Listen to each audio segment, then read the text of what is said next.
नमस्ते प्यारे बच्चों। तो आइए आज हम इस वीडियो के माध्यम से कक्षा 8वीं की गणित 8 ग्रेड अभ्यास पुस्तिका के माध्यम से भरेंगे, जो इस वर्ष की 8 ग्रेड अभ्यास पुस्तिका 2024-25 की मिली हुई है। आपको इसी से ही पूरी 8 ग्रेड अभ्यास पुस्तिका भरना है, क्योंकि इसमें अलग से प्रश्न दिए गए। पिछली 8 ग्रेड अभ्यास पुस्तिका से हमें प्रश्न नहीं भरना, नहीं तो वो आपको आधे अधूरे प्रश्न आपके भरे जाएंगे। ठीक है, तो ये जो इस वर्ष की 8 ग्रेड अभ्यास पुस्तिका है, तो देखिए पिछली वीडियो के माध्यम से हमने इसके अध्याय 7 तक राशियों की तुलना कंप्लीट किया। आज इसका जो अगला अध्याय 8 दिया गया है, इस 8वें अध्याय को समझिएगा और 8 ग्रेड अभ्यास पुस्तिका में भरिएगा और समझ भी लीजिए। देखिए कुछ बच्चे मीन्स का मेरिट की तैयारी कर रहे हैं, तो उनके लिए भी जो है अपन को गणित बहुत जल्दी करना नवंबर के पहले तक, जिससे कि हमारी सभी तैयारी हो सके। यहाँ देखें अध्याय 8 में दिया है बीजीय, व्यंजक और सर्व समीकाएं, दोनों चीजें हैं इसमें।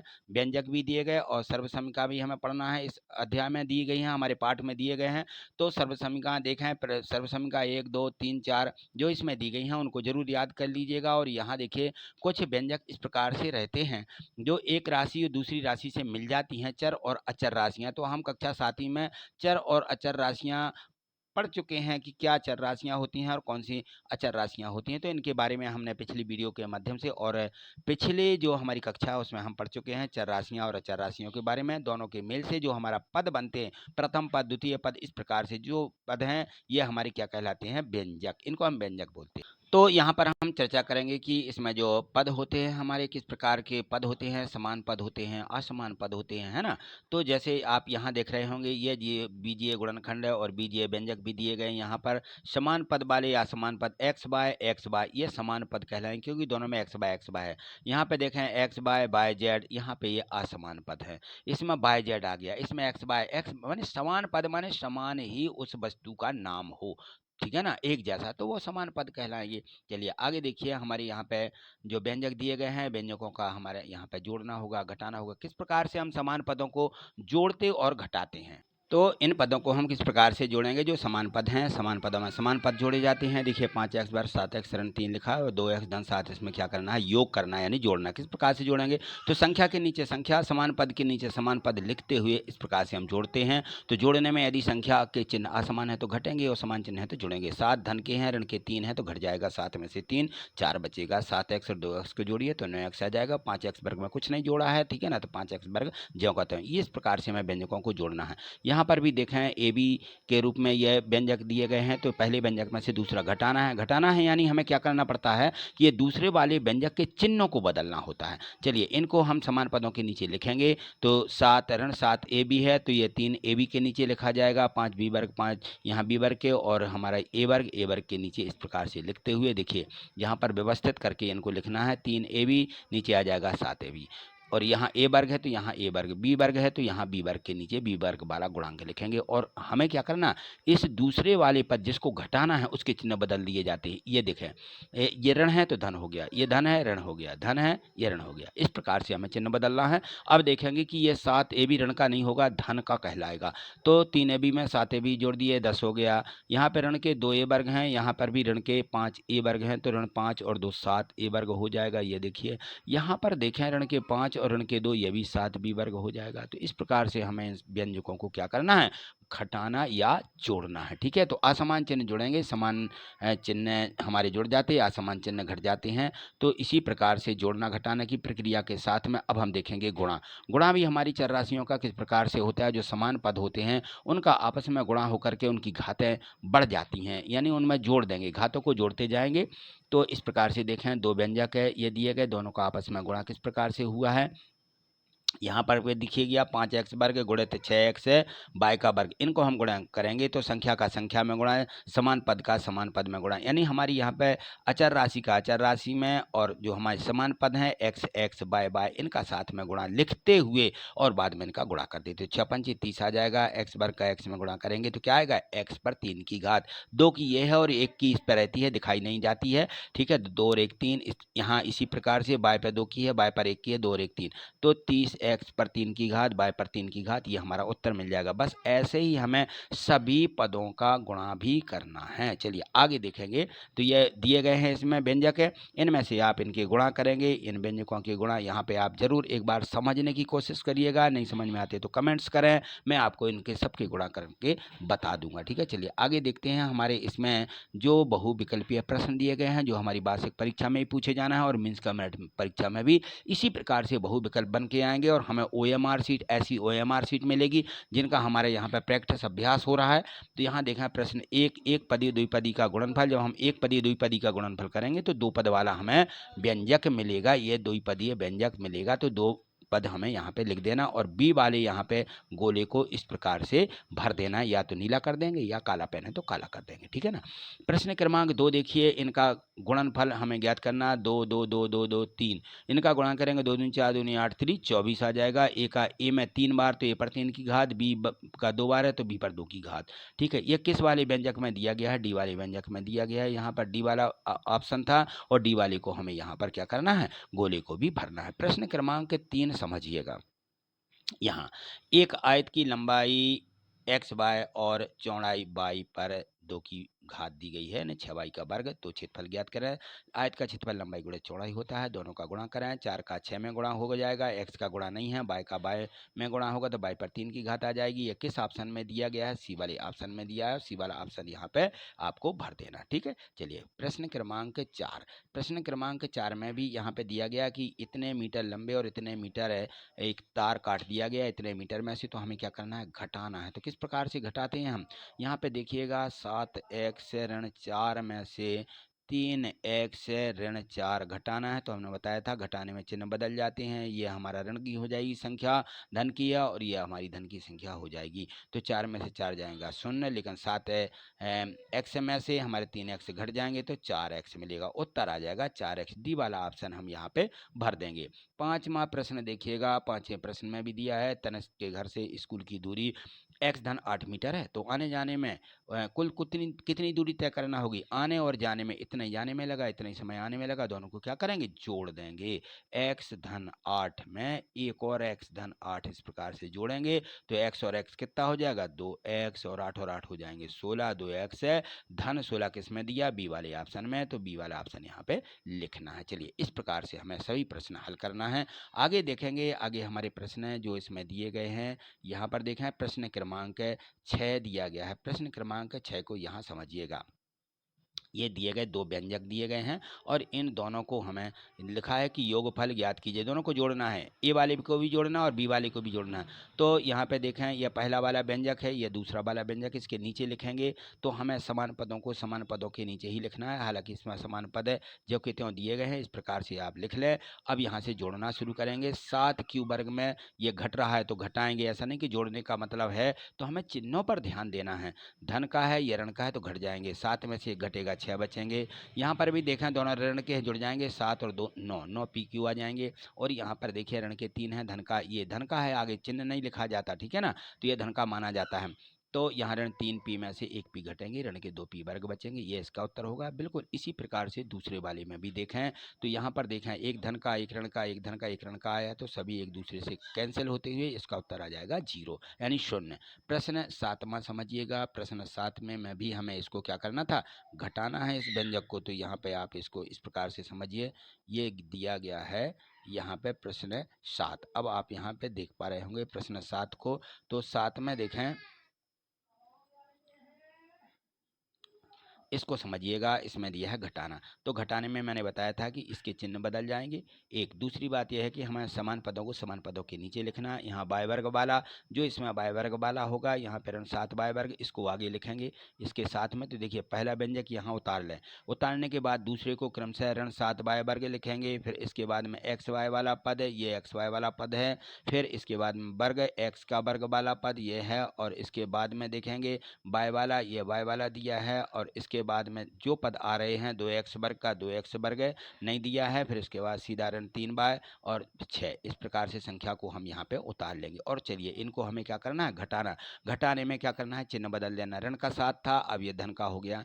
यहाँ धन का था, अब ये ऋण का कहलाएगा। मैंने चिन्ह इसको जो है रंग से अलग से रेड से बताया जा रहा है, तो इनको आप जरूर समझिएगा। ये मैंने यहाँ पे चिन्ह बनाए हुए हैं, तो ये धन का ऋण हो जाएगा, ये ऋण का धन हो जाएगा, ये धन का ऋण हो जाएगा, ठीक है ना। चिन्हों को बदल देना। अब इनको हम हल करेंगे। तो 4x है, यहाँ पे देखें 4x में कोई संख्या नहीं जोड़ी जा रही है, तो पहले यहाँ पे 6 आप यहीं से शुरू कर सकते हैं। तो 9 बाय वर्ग में ये ऋण के नहीं हैं, अब धन के हो गए, तो 9 और 7 16 बाय वर्ग आ जाएंगे। यहाँ x बाय को देखिएगा तो यहाँ धन के हैं, ये ऋण के हैं, तो ऋण के 5x में से एक घट जाएगा, ऋण के 4x बाय आ जाएंगे। ऋण 3x वर्ग में अब ये ऋण 2x वर्ग जुड़ेंगे तो 5x वर्ग हो जाएंगे, और यहाँ पे 6 बाय है, यहाँ धन के 3 है तो घट जाएगा, ऋण के 3 बाय बचेंगे, और यहाँ पे देखिए 4x में कोई संख्या नहीं, तो 4x और यहाँ ऋण के 6, इस प्रकार से संख्या हमारी यहाँ पे आ जाएगी। ये हमारा उत्तर होगा। चलिए अगला प्रश्न क्रमांक 8 समझिए। अब यहाँ देखिएगा प्रश्न 8 दिया गया है। प्रश्न 8 में दिया है कि एक आयत की लंबाई 7x है तथा चौड़ाई 2x धन 1 है, तो आयत का क्षेत्रफल ज्ञात कीजिए। अब हमें यहाँ पे आयत दिया गया है, आयत की लंबाई चौड़ाई दी गई, तो हम जानते हैं कि आयत का क्षेत्रफल बराबर लंबाई गुणित चौड़ाई होता है ना। तो लंबाई गुणित चौड़ाई लिखते हुए यहाँ आयत की लंबाई दी गई 7x, चौड़ाई दी गई है 2x धन 1, दोनों का गुणा करेंगे। 7x है और यहाँ पे 2x धन 1, दोनों का गुणा करेंगे तो 7 दूनी 14x वर्ग आ जाएगा, ठीक है ना। और 7 का 1 में गुणा करेंगे तो 7x, तो 14x वर्ग धन 7x वर्ग इकाई। क्षेत्रफल हमेशा वर्ग में लिखा जाता है, तो इस प्रकार से आप इनको लिखेंगे, ठीक है। चलिए अगला प्रश्न क्रमांक 9 देखिएगा। इसमें दिया गया है 4 बाय और कोष्टक में दिया है 5 बाय ऋण 6 धन 4। इसको सरल करना है और बाय बराबर दिया गया है 4 के लिए मान ज्ञात कीजिए। तो जो बाय का मान 4 दिया है, जहाँ पे बाय लिखा है यहाँ पे हमें क्या लिखना है, 4 लिखना है। लेकिन पहले ये देखिए इसको हल कर लीजिए। 4 बाय 5 बाय ऋण 6 गुणा में है धन 4, तो यहाँ पे 4 बाय का अंदर गुणा हो जाएगा, 4 पंचे 20, बाय का बाय में गुणा बाय वर्ग, तो 20 बाय वर्ग लिखते हुए 4 बाय का ऋण 6 में भी गुणा करेंगे तो 4 6 24 और बाय, तो 24 बाय हो जाएंगे, और धन के ये 4, यहाँ धन 4 लिख दीजिए। अब हमें इसमें बाय की जगह पर क्या रखना है, ये 4 रखना है, ये 4 यहाँ इस बाय की जगह पर रख दीजिए। तो यहाँ पे हो जाएगा 20 और बाय की जगह पे देखिए 4 रख दिए, वर्ग ज्यों करते हैं, और ऋण 24 और बाय की जगह पे 4, तो गुणा में आएंगे क्योंकि एक दूसरे के गुणांक होते हैं। और यहाँ पे लिखेंगे ये 24 गुणे 4 धन 4, सॉरी यहाँ पे धन 4 भी लिख लें, ये धन 4 लिखना है। और इसके बाद में यहाँ पे लिखें तो ये 20 गुणे 4 चौके 16, यहाँ पे बराबर में 20 गुणे 16 ऋण 24 चौके 96 हो जाएंगे, ऋण के 96 और धन ये 4, ठीक है। तो 96 में से 4 घटा दें तो कितने मिलेंगे, 92। यहाँ 20 का यहाँ 16 में गुणा करें तो 16 दूनी 32, 320 आ जाएगा, और 96 में से 4 घटाए तो 92, 320 में से 92 घटाइए तो कितना मिल जाएगा, 228। ये समीकरण हल हो जाता है, इस प्रकार से उत्तर आ जाएगा 228, ठीक है। चलिए अगला प्रश्न क्रमांक 10 है। प्रश्न 10 देखिए, नीचे दी गई आकृति का क्षेत्रफल ज्ञात करना है। यह आकृति आयत है, आयत का क्षेत्रफल लंबाई गुणित चौड़ाई होता है, तो यहाँ पे लिख दें आकृति आयताकार है, आयताकार आकृति का क्षेत्रफल लंबाई गुणित चौड़ाई होता है। तो आकृति का क्षेत्रफल बराबर लंबाई दी गई है इसकी x धन 5, चौड़ाई दी गई है, ये चौड़ाई है ये लंबाई है, ठीक है ना। ये क्या है, यहाँ पर इसको लंबाई लिख लीजिए और ये चौड़ाई है, तो चौड़ाई का हम लंबाई में क्या करेंगे, गुणा कर देंगे, ठीक है। तो x धन 5 गुणित x धन 2 ये आ जाएगा, x धन 5 गुणित x धन 2, पहले x का गुणा करें फिर उसके बाद 5 का गुणा करें। तो x का गुणा करिएगा, पहले x में x वर्ग, फिर x का 2 में होगा तो 2x आ जाएगा, ये आ गया x वर्ग धन 2x, फिर धन लगाते हुए 5 का गुणा करें, 5 का x में 5x है और 5 का 2 में 5 दूनी 10, ये आ जाएगा। अब देखिए यहाँ पे जो समान पद है इनको जोड़ेंगे, 2x और 5x को जोड़ दीजिए, तो 2 और 5 7x, बस ये उत्तर लिखें, x वर्ग धन 7x धन 10, ये हमारा उत्तर आ जाएगा, ठीक है। चलिए आगे समझिएगा प्रश्न क्रमांक 11। इस प्रश्न क्रमांक 11 में देखिए यहाँ पर कुछ इस प्रकार से 4-5 लंबाई चौड़ाइयाँ दी गई हैं, लंबाई है, चौड़ाई है और ऊंचाई दी, प्रत्येक का आयतन ज्ञात कीजिए, यानी तीनों का हमें क्या करना है, गुणा।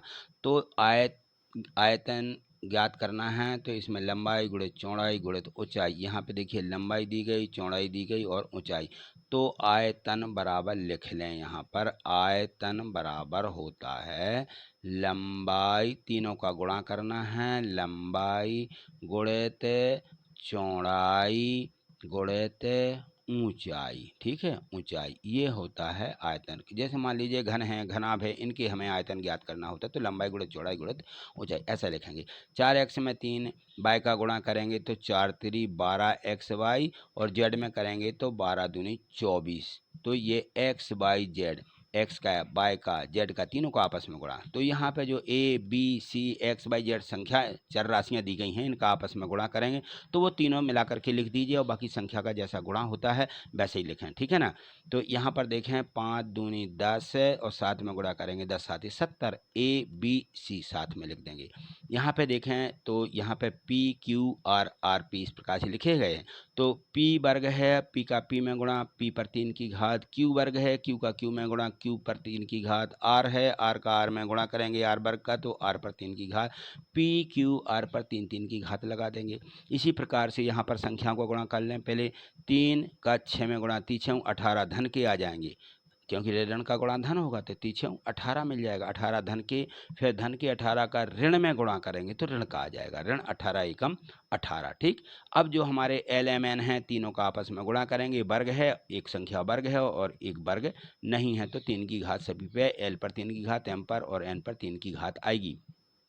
यहाँ देखिएगा एक्स वाई जेड हैं, तीनों को आपस में गुणा करेंगे। एक्स का एक्स में गुणा एक्स वर्ग, वाई का वाई में गुणा वाई वर्ग, जेड का जेड में गुणा जेड वर्ग और यहाँ पर ऋण अकेला एक दिया गया इसलिए ऋण ही संख्या आएगी, ठीक। चलिए आगे समझिएगा, आगे दिए गए अगला प्रश्न है, ये दिया आगे प्रश्न क्रमांक 12वां। तो देखिए आपको प्रत्येक प्रश्न को वीडियो को प्ले करके समझना है तभी आपको समझ में आएगा और अपनी एड ग्रेड बुक में पहले उतारना है तो वीडियो को रोक करके उतारें और पूरे प्रश्न को समझें क्योंकि ये जब आप वीडियो प्ले करेंगे तो मैंने इनको समझाया है कि ये उत्तर कैसे आते हैं, कैसे हल करना है, तभी आप कक्षा 8वीं की गणित को सीख पाएंगे और अपनी वार्षिक परीक्षा के लिए तैयारी कर सकेंगे। या आप कोई भी किसी प्रकार की परीक्षा दे रहे हैं जैसे मीन्स का मेरिट है, ओलंपियाड है तो इन परीक्षाओं में निकल सकेंगे। देखिए यहाँ पे प्रश्न क्रमांक 12 दिया, किसी वर्ग का परिमाप है 8 ए वर्ग बी वर्ग है, वर्ग का क्षेत्रफल ज्ञात कीजिए, ठीक है। वर्ग का परिमाप बराबर यहाँ पे दिया गया है कितना,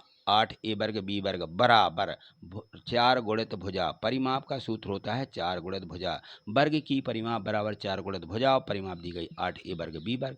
तो यहाँ पर हमने सीधा लिख दिया कि 8 ए वर्ग बी वर्ग बराबर 4 गुणित भुजा। तो भुजा बराबर 4 गुणा में है तो ये बटे में आ जाएंगे। गुणा का क्या होता है पक्षांतर, भाग, तो भाग में यहाँ पे 4 को ले आएंगे, 8 ए वर्ग बी वर्ग के बटे में भुजा बराबर हो जाएगा 8 ए वर्ग बी वर्ग बटे 4, 4 से काटेंगे, 4 एकम 4, 4 दूनी 8, 2 ए वर्ग बी वर्ग, ये हमारा यहाँ पे भुजा का मान आ जाएगा। अब हमें भुजा निकल आने के बाद अब हम क्षेत्रफल निकालेंगे। तो वर्ग का क्षेत्रफल होता है भुजा गुणित भुजा, यानी 2 ए वर्ग बी वर्ग का 2 बार गुणा कर दें, 2 ए वर्ग बी वर्ग गुणित 2 ए वर्ग बी वर्ग, ठीक है ना। तो 2 दूनी 4, अब ए वर्ग का ए वर्ग में गुणा तो 4 हो जाएगा, ए पर 4 की घात, बी वर्ग का बी वर्ग में गुणा, बी पर भी 4 की घात लगा देंगे तो ये आ जाएगा 4 ए पर 4 की घात बी पर 4 की घात, ये हमारा क्या होगा, उत्तर आ जाएगा। चलिए अगला प्रश्न यहाँ 13 देखिएगा, 13वां प्रश्न आपको यहाँ पे समझना है। देखिए तो मैं बता रहा हूँ कि प्रत्येक प्रश्न को आपको वीडियो को प्ले करके समझना है फिर उतारना है। अपनी एड ग्रेड बुक तो भर ही लें ताकि आप स्वयं कर सकें। सबसे पहले आपका काम है कि आप सबसे पहले एड ग्रेड बुक में भर लें और आपको जो प्रश्न समझ में नहीं आते हैं उनको वीडियो को प्ले करके समझना है। यहाँ देखिएगा प्रश्न क्रमांक 13 दिया गया है।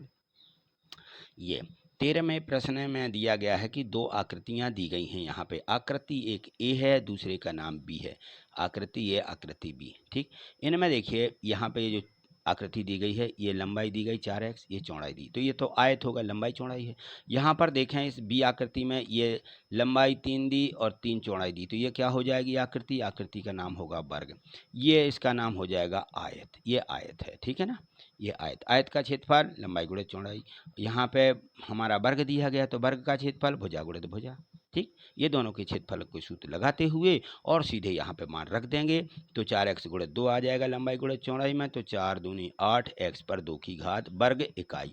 और यहाँ पर बी वाली आकृति का क्षेत्रफल भुजा गुणित भुजा, यानी 3x का 3x में गुणा करेंगे तो 3 तिरका 9, x का x में गुणा x वर्ग, 9x वर्ग वर्ग इकाई, ये दोनों के उत्तर होंगे, ठीक है। चलिए इस प्रकार से हमें लिखना है। आगे देखें प्रश्न क्रमांक 14, इसमें देखिए 14वें प्रश्न में हमें क्या करना है, सरल करना है। हमें व्यंजक दिए गए हैं तो इन व्यंजकों को आपस में देखिए यहाँ पे एक्स बाय ऋण बाय जेड, एक्स बाय धन बाय जेड, ये दिया गया कि हमें इनको पहले आपस में गुणा कर लें, गुणा करने के बाद फिर इसको जोड़िए, ये ठीक है ना, ये धन के निशान लगे यानी जोड़ना है। तो यहाँ समझिएगा, जब हम इस प्रकार से इन संख्याओं का गुणा करते हैं तो हमारे पास एक सूत्र होता है। यहाँ पे देखिएगा मैंने सूत्र लिख भी दिया है, यहाँ पर ए वर्ग ऋण बी वर्ग बराबर होता है ए धन बी ए ऋण बी। यह सर्वसमीका है, सर्वसमीका नंबर तीसरी है। कौन सी है ये?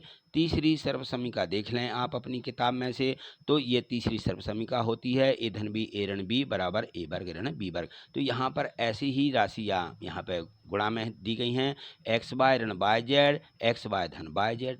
तो एक्स बाय की जगह ए मानिए, बाय जेड की जगह बी मानिए, तो आ जाएगा ए वर्ग ऋण बी वर्ग, ठीक है ना, यानी एक्स बाय का वर्ग ऋण बाय जेड का वर्ग। तो यहाँ देखिए इनका गुणा लिखते हुए बराबर में मैंने लिख दिया एक्स बाय का वर्ग ऋण बाय जेड का वर्ग। इसी प्रकार से यहाँ बाय जेड और धन जेड एक्स है और यहाँ पर ऋण जेड एक्स है, क्या आ जाएगा, यहाँ पर भी हम लिख देंगे बाय जेड ऋण जेड एक्स, दोनों का वर्ग यहाँ पे लिखेंगे, बाय जेड का वर्ग ऋण जेड एक्स का वर्ग। यहाँ पर आगे देखें तीसरे में जेड एक्स है और धन एक्स बाय और जेड एक्स ऋण एक्स बाय, तो जेड एक्स का वर्ग ऋण एक्स बाय का वर्ग, ये लिखेंगे लास्ट में। अब देखें यहाँ पर एक्स बाय वर्ग ये धन के हैं, ये कट जाएंगे किससे, ऋण के एक्स बाय वर्ग से, ये दोनों कटेंगे। बाय जेड वर्ग ये ऋण की है संख्या, ये धन की है, तो ये आपस में ये भी कट जाएंगे यानी घट जाएंगे। एक्स बाय जेड वर्ग में से बाय जेड वर्ग घटा देंगे, ठीक है ना, ये धन का ये ऋण का। इसी प्रकार से जेड एक्स वर्ग में से जेड एक्स वर्ग ये हमारे यहाँ पे घट जाएगा, एक धन का एक ऋण का, तो बराबर में उत्तर मिलेगा हमें 0। तो उत्तर बराबर 0 ऐसा हम यहाँ पे लिखेंगे, ठीक। अगला प्रश्न लास्ट है हमारा दिया गया है 15वां प्रश्न।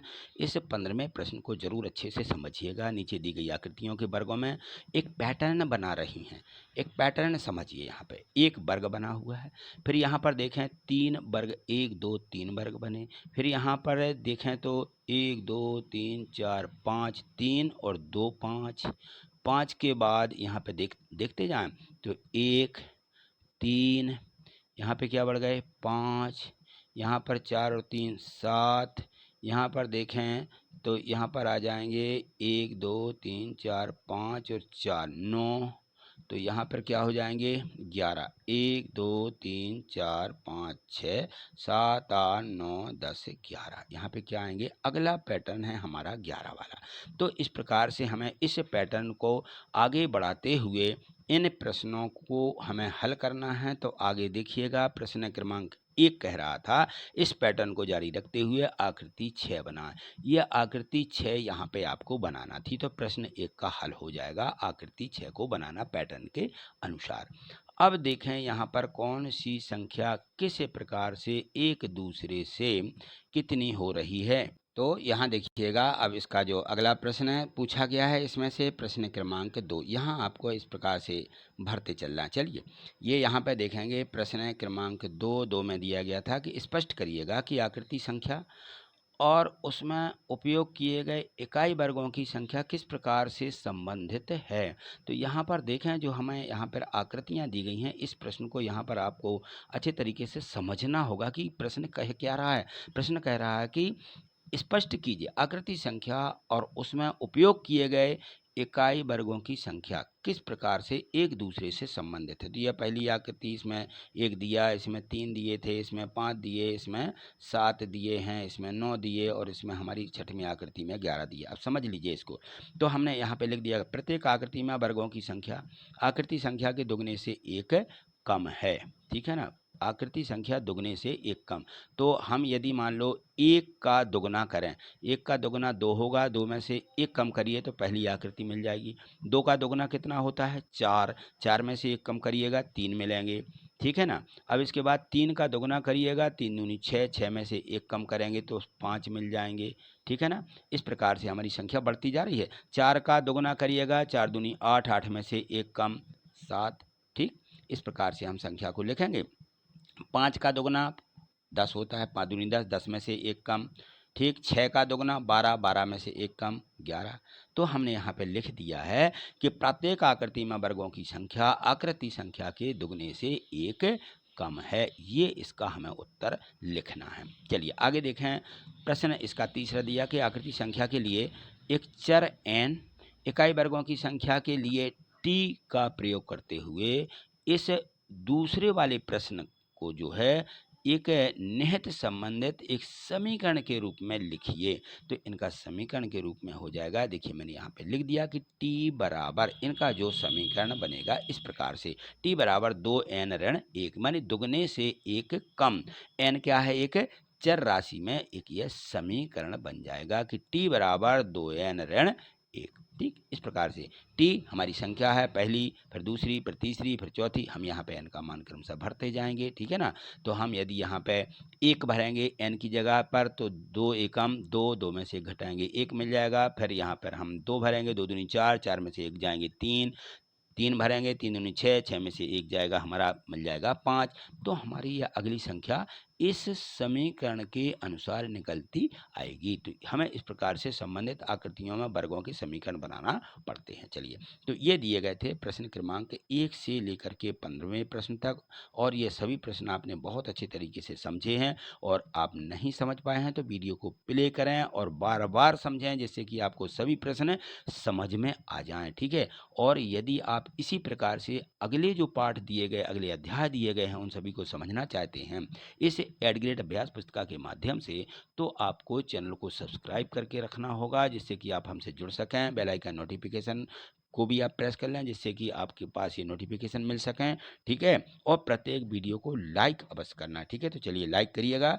थैंक यू, धन्यवाद।